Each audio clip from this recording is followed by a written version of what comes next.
சேலம் மாவட்டம் மேட்டூர் அணையிலிருந்து உபரி நீர் 1,70,000 கன அடி தண்ணீர் திறக்கப்பட்டு வருகிறது.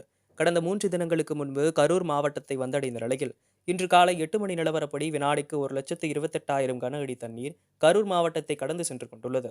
காவிரி ஆற்றை ஒட்டிய தவிட்டுப்பாளையம் கிராமத்தில் தாழ்வாக உள்ள ஒரு சில குடியிருப்புகளில் வெள்ள நீர் சூழ்ந்துள்ளதால் அவர்களை வீட்டை விட்டு வருவாய்த்துறை அதிகாரிகள் வெளியேற்றி அருகிலுள்ள சமுதாய கூடங்களில் தங்க வைத்துள்ளனர். தண்ணீர் வரத்து 1,70,000 கன அடி வரை வாய்ப்புள்ளதால் அப்பகுதியில் உள்ள குடியிருப்பு வாசிகளை அங்கு அமைக்கப்பட்டுள்ள 3 முகாம்களில் தங்க வைக்கவும், உணவு வழங்கவும் ஏற்பாடு செய்யப்பட்டுள்ளனர். புகழூரில் காவிரி ஆற்றின் குறுக்கே சுமார் 400 கோடி மதிப்பீட்டில் கட்டப்பட்டு வரும் தடுப்பணை பணிகள் பாதிக்கப்பட்டுள்ளன. கட்டுமான பயன்பாட்டிற்கு பயன்படுத்தப்படும் பொக்லின் இயந்திரங்கள் உள்ளிட்ட தளவாடங்களை பாதுகாப்பாக கரையில் ஏற்றி வைத்துள்ளனர்.